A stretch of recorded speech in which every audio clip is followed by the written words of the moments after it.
જાહેર શૌચાલય રાત્રે અંધકારમય લાઇટ ન હોવાથી લોકોની સલામતી જોખમમાં.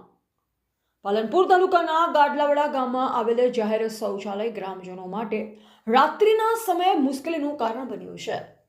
ગ્રામ પંચાયત દ્વારા બનાવેલા શૌચાલયમાં લાઇટની વ્યવસ્થા ન હોવાના કારણે અંદર અંધારું તો છે જ, પરંતુ બહાર પણ પૂરતો પ્રકાશ ન હોવાથી રાત્રે શૌચાલયમાં જવું જોખમી બની રહ્યું છે. તેમજ નળ કનેક્શનમાં પાણી પણ આવતું નથી અને શૌચાલય દેશી દારૂની થેલીઓથી ખદબદી રહ્યું છે.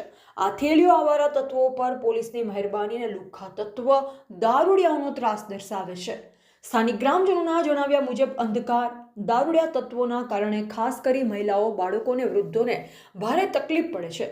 રાત્રિ સમયે જીવજંતુ, સાપ, વિચ્છુ અને અસામાજિક તત્વોના ભયના કારણે લોકો શૌચાલયનો ઉપયોગ કરતા અચકાય છે. સરકાર દ્વારા સ્વચ્છતા માટે કરોડો રૂપિયાના રોકાણ કરવામાં આવે છે, છતાં નાની પરંતુ જરૂરી સુવિધા જેવી કે લાઇટની વ્યવસ્થા ન હોવી એ પ્રશ્ન ઊભા કરે છે.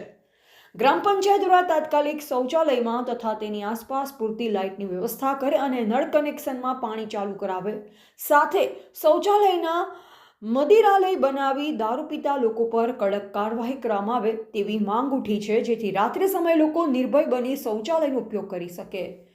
અહેવાલ જગતસિંહ દરબાર, પાલનપુર, બનાસકાંઠા, જેબી ગુજરાત ન્યૂઝ.